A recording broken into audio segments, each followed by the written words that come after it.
who is our resident genius for the afternoon. Barry Haeger. Didn't even get a chance to drink my tea. Okay. So, I'm just going to sort of let the flow of my genius come through, because this is what the genius slot is about, isn't it? And I've take the beard off. I noticed I still got the same shirt. But the clicker is this one, isn't it? That's the one. Will it just run through from? It should do everything you told it to do, in theory. Okay. Oh, I see. Yes. So something which I've been working on for some time is this whole idea of having your higher purpose. And understanding what that higher purpose is and how it relates to something we often talk about, which is our values. And a couple of weeks ago, and I was talking to somebody around this whole idea, the thing that seemed to be bothering them was this idea of having a good conscience about your business and in your life. And I said, well, this is how it relates to a particular model that I work with. And so, out of that whole idea, I began to reevaluate, and I think it's really good if we go back and reevaluate things that we do, yeah, to keep them fresh in our minds and moving forward. So I began to reevaluate it to see how this model would help us resolve that. Because in the past, I've had issues where particularly when I've been in the sales role, going in to see a client, and the company that I might be working with would like me to promote these pens, and I know that these are the only pens I've got, but what they really need are these pens. And so I big up the value of these pens and come away thinking, have I been authentic? Have I been true to myself? Well, I was true to who was paying my salary and selling these pens. But if the customer needed that pen, have I given them the service that I needed to give? Has anyone else had that situation where you found that there's something which you think that probably suits your customer or client's needs better than you're able to provide at that time, but you've got to eat? And where does that conflict come? How do you resolve that? And it gets, if it's getting you here, or it's getting you here and making you feel like you feel awkward about things like that, you're not going to sleep well, you're not going to be authentic to yourself in what you do. So, by way of explanation of this, I'd like you to think about a dream island that represents your higher purpose. That's the Sunday Isle, and we were talking just before, weren't we, about how to change your lifestyle, where you spend your time. But how many times you said, Sunday Isle, do this? Well, there it is. That's the Sunday Isle. Okay?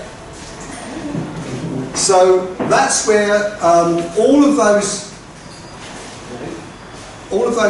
ideas live.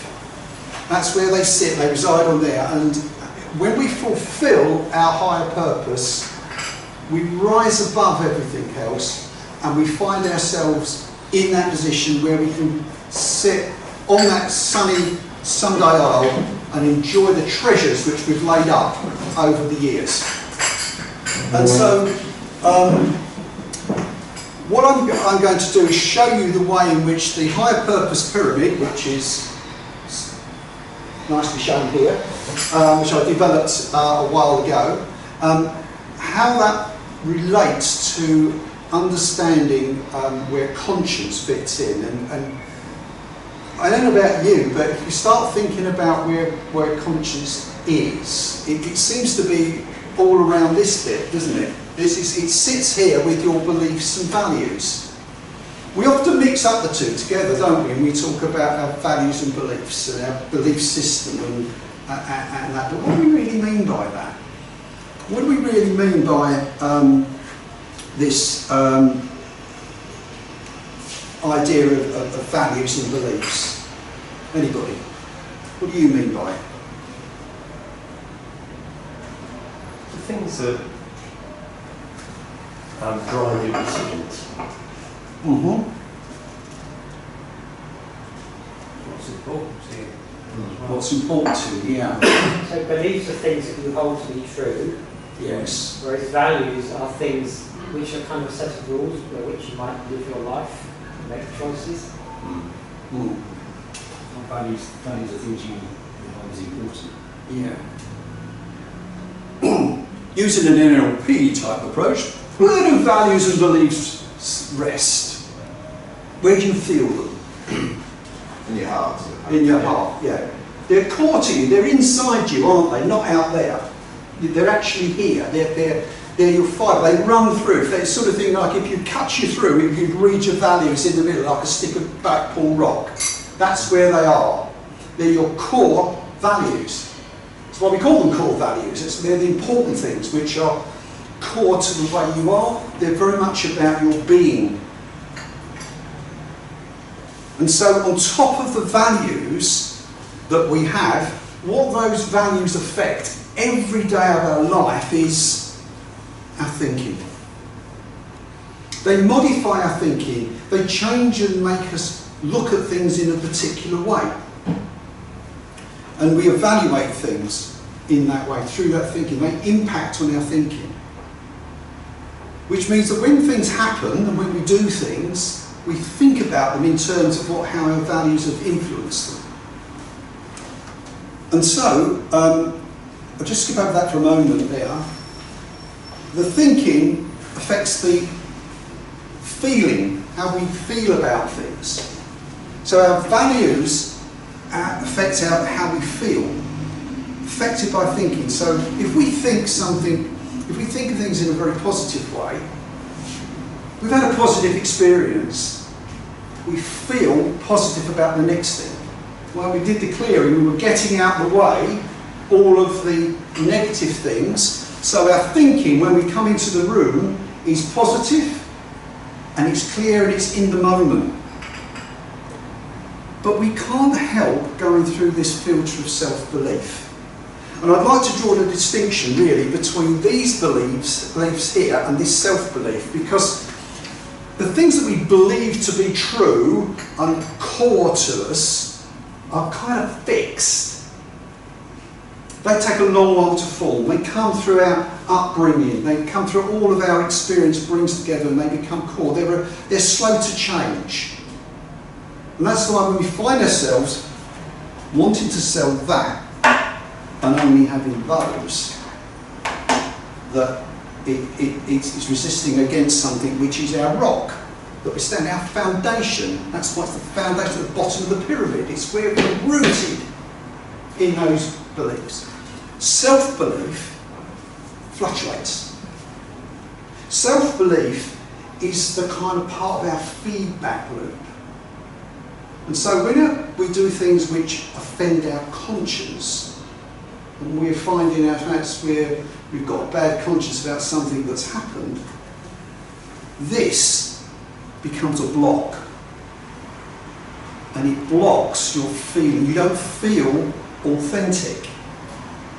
It impacts on your feeling. It impacts on the way in which you approach the next thing you do. It impacts on your self-image, how you think about yourself. But when this is very positive, there's a massive amount of interaction between the two, and that's when you generate energy. It's like a dynamo within you, drawing on these values and coming up and generating that let's go and do, feeling positive about things. And that affects how you behave. Now behaviours, let's use this. Yeah.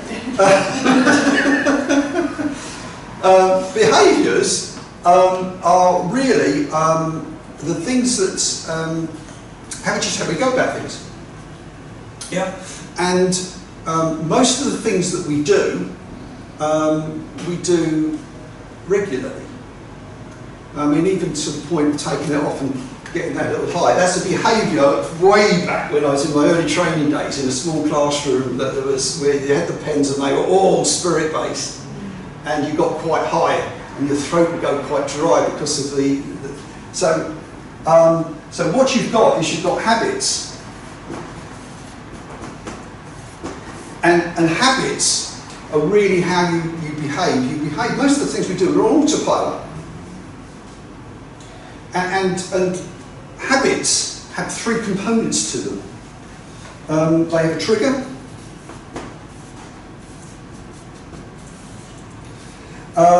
so there's always something that you get up in the morning. The first thing, the trigger is that you got up in the morning. You go and you clean your teeth. So you've then got behaviour or an action. No, best not keep that. It's the way we just do something. It's the response to the trigger.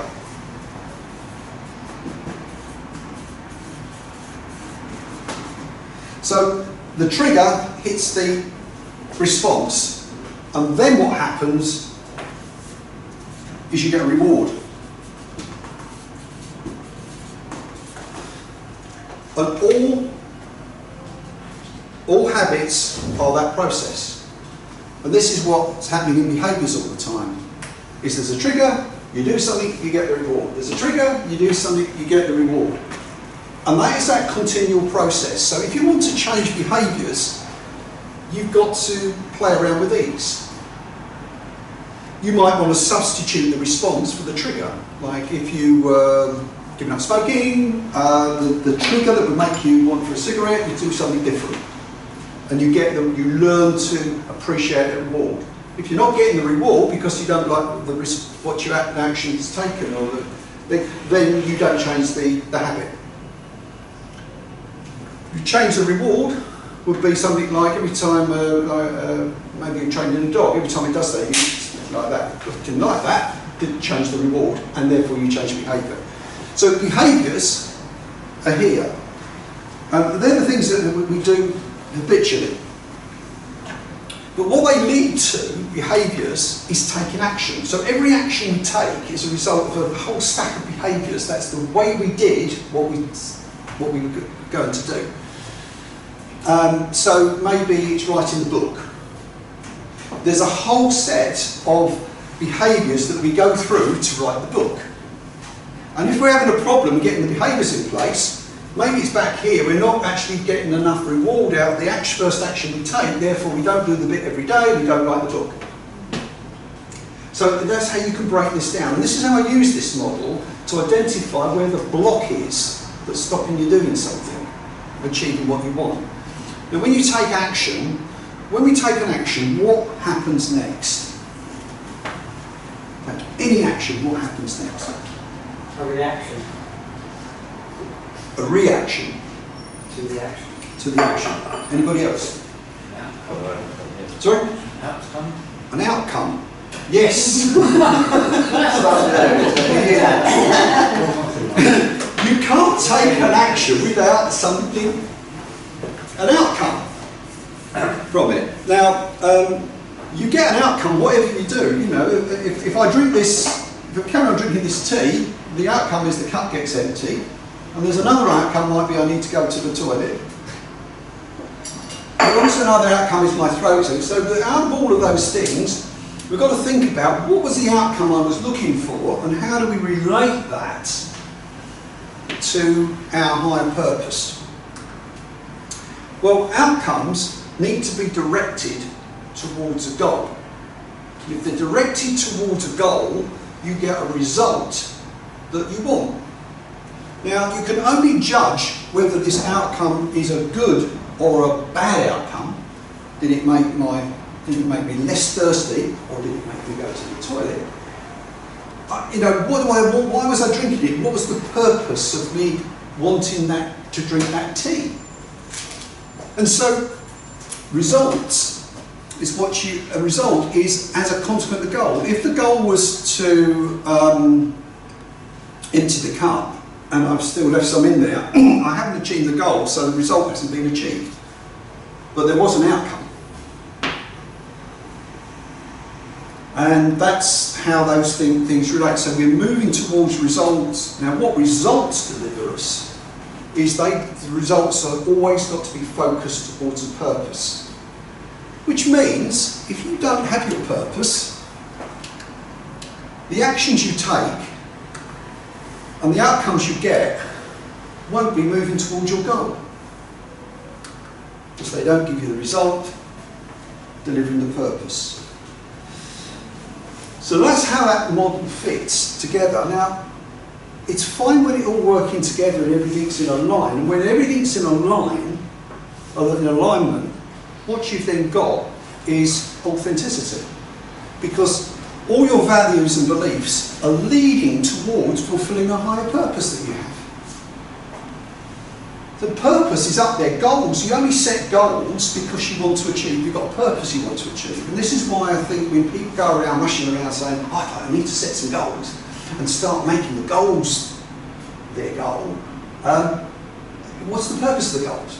You've got to look to the higher purpose, what you really want to achieve. You want to get to someday, oh, I'll get all the things I want. But what is that? And for every one of us, this higher purpose that we have will be different. I think us as collaborators, we have perhaps a higher purpose maybe than most people walking around in the street. All they're looking for is maybe rushing to get a bit of shopping, to get home and watch the telly. And that is it. But when you achieve your purpose, the feedback you get towards your self-belief is phenomenal. And that generates the energy to keep you going.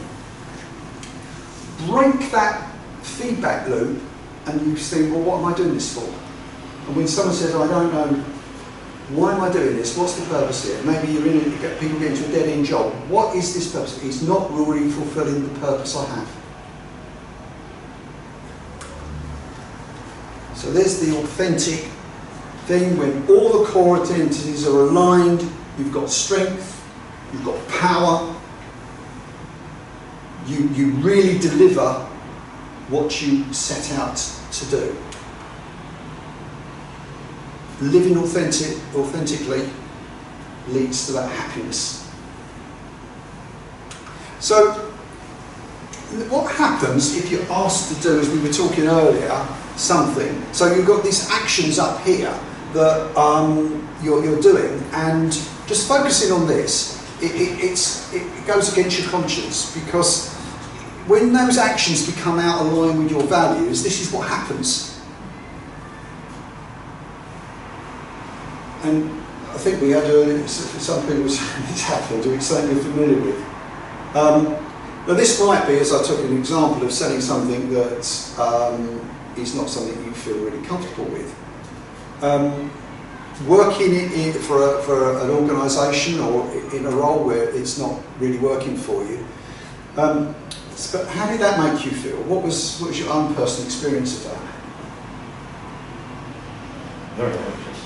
So Awful. awful. Yeah. You've been asked to do things that you think are totally stupid. Yeah. And you're just wasting money. But really, it's just like, you've got to do it. Yeah. And why that is because if you think about it, some of that action is delivering something for you because it's paying the salary, but some of that action, what's it delivering? Someone else's dictates. Somebody else's. The times I've been in things that, well, I'm doing very well on building somebody else's business and their fortune, but what's it doing for me? Yeah? So, the other thing is that that action is not based on your values. And not on your values and beliefs, and therefore you and your conscience is compromised. And as you said, what it's delivering is somebody else's goals, and that's not good. So what do we do to bring that back into alignment? Where do we focus our attention? Well, we focus it on the gap. This is why I ran this Mind the Gap program. I got Scott working on this program with me, and we did some stuff together on it. Because I knew that working with Scott, he had the authenticity, and he would recognise the gap that needed to be infilled. So let's look about what we do about this with this misaligned core identities. You're not living authentically. Inauthentic leads to unhappiness. So you focus your attention on that gap to restore your authenticity. And what you've got to do is just work on this bit here and say, well, how can we pull that back? What do we infill here? Or do we build out more here and do more things, expand stuff that makes it, find the values which are satisfied by that? How does you approach it? Well, the simplest thing to do is work on the gap, because that's the bit that's out of line. And it might mean you chop this bit off and stop doing the things for other people.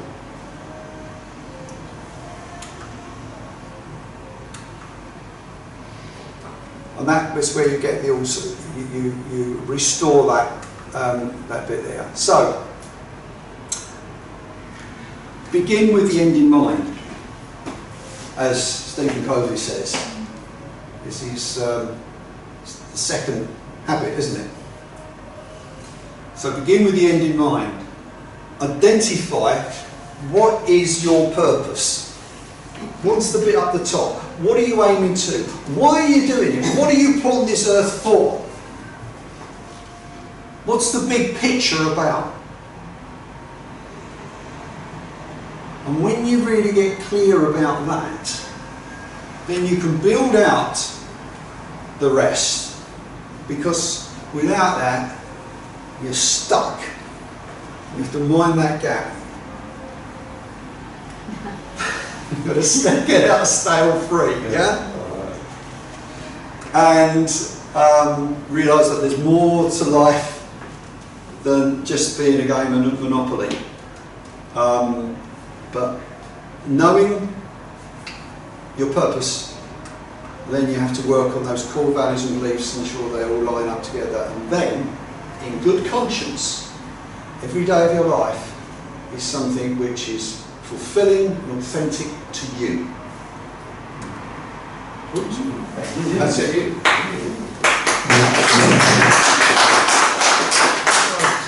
Any questions? Questions? Yes, can we have some questions? Good question. Yeah. How do you know your purpose? How do you know your purpose? Well, that's a really difficult one. That's something which you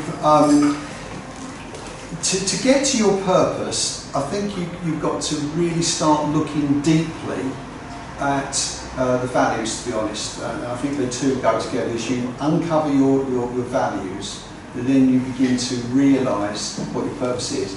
What you need to do is to get the blinkers off, and it's not about making money. And it's not about some of the things which are the obvious things. So if you put those away and say, well, if it's not about making money, because what does it do for me? You keep asking that questions, because you say, what? I want to make money, I want to be rich. So what? Yeah?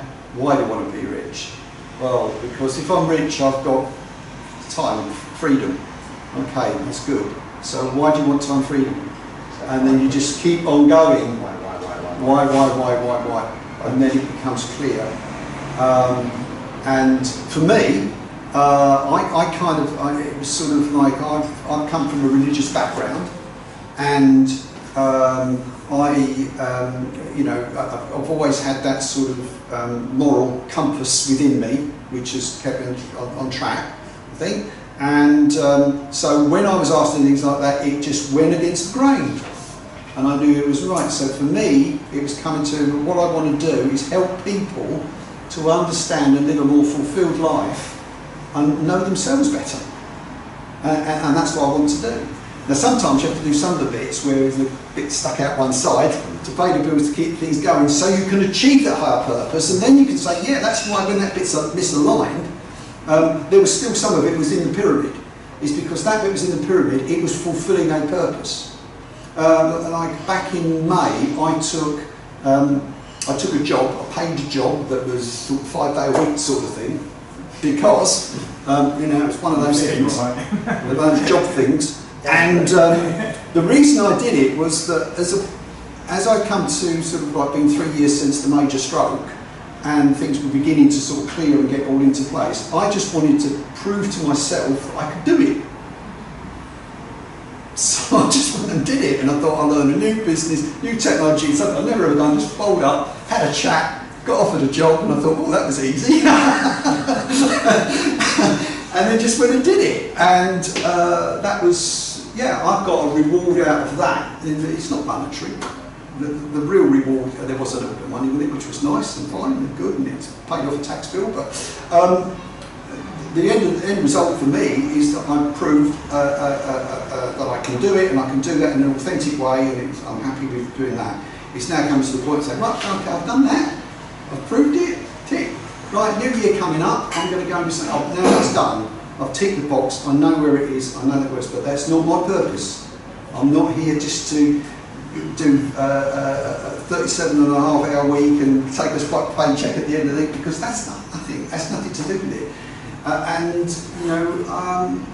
That's fine. That's great. Now I can really get down to really what I want to do, and this stuff is what I really, really enjoy doing and sharing this. Because, give you an example, I sat down with a young lad who was in his final year of his degree, and he was getting to a point really overwhelmed, and he was self-harming and beginning to get like that. His mum was getting really worried by him. Where it was just back at Easter time, sat down with him, and I went through and I explained this, and explained for him how that the tutor that was not really being very helpful, his tutor had problems, and he had some authenticity stuff that he was dealing with, and that he could get around this. And he just got re-energised, and he did 3 pieces of work over that weekend, and he was the top marks he got for the whole course, following an hour session going through that. So I felt really good, because I really made an impact on that guy's life. I think you actually hit on something there, because the way I approach answering exactly the same question that Jerry has asked is to go and reflect on those occasions when you felt most fulfilled, you felt happiest, you felt you've achieved, you've been playing your top game. Yeah. And if you reflect on those, there's usually some similarities, and if you can draw those similarities out, yeah. Because when you've got those bits, you're finding the bits that slot into the place. And I find that using going back to the previous pyramid, when it's all there, get back to there. What's it called? it's what? Cool process. Cool process. Get there, back there to it. Where is it? Come on, get on there. When we're back into this situation, when that's in place, and if you're then looking at a situation, you say, well, what's really going on here? Well, they're doing stuff, they keep doing it, and so really what we're looking at is a behaviour here, because it's the behaviours are out of line. So what is it we need to chop off to trim the behaviour, to bring the behaviour up, and then they deliver the actions and things all the way through to the top, and you get results. And if the thinking is really sort of muddy and thinking like that, well, what's the impact of this self-belief? How is it impacting? How is it reacting? And you can ask questions around this, and you go down into that, and that gives you, wherever you spot the problem, ask questions inside of it, and it kind of like gives clarity. When you've got clarity, like in any coaching field, people find their solution when they're assisted to think about the problem in a different way, from a different angle. And this, I found, is a really good model for doing it. And coaches seem to love it.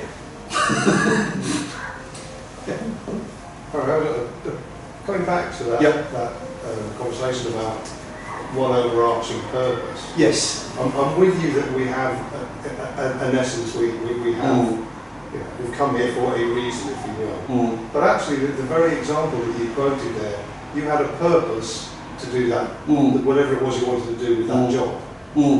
And so, for me, you've still got the full integrity of the model, but on a micro purpose. Yes. So I think people can get really hung up on what is my life purpose. Yeah. Why am I here? Why am I here? Yeah. And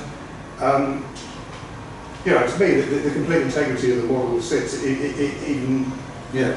It's almost like intention, if you like. I mean, it's not maybe not the right word, but you set an intention at the apex, and the other bits came into line with that intention. I've worked with people on this where I've said rather than purpose, I think I put passion. Yeah.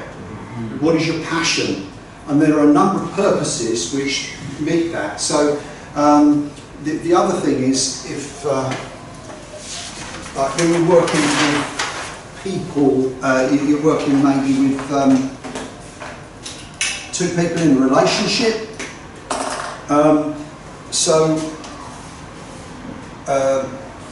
So this is one person's, that's him, and that's her. We've got common ground. They've got different passions, but what you might find is that over and above this, as a couple, for the family, you've got that. And that's what holds them together. So they're within the bigger. Yeah, so that they go up and look for something that satisfies both of their You look up. purpose and Yeah. go upwards. Yeah. That's really so that's the passions, and there's maybe a higher purpose. That's that sort of life purpose thing. It's always going up to. And what does that get you? Yeah. And in a team, this is one member of a team, that's another member of a team. Do they pull together? Where do we find the thing? What's the bit? Where do they separate out? They do things different ways, in behaviour level, but does it achieve the same thing? And it's way. So I found that you keep looking at this, and you can keep seeing lots and lots of different angles of the way in which it works, because the simplicity of the triangle, I think really is really helpful. Okay, probably on time, are we, for that? Just about to time. Was there one more question, Jill? I was just going to say, do you believe that your values and beliefs change? I think your values and beliefs do change very slightly over time, and it's a long-term thing. It's like that's the slow bit that changes, where the self-belief can go up and down in a moment. Yeah, I agree with that. Brilliant. Thank you very much, Gary.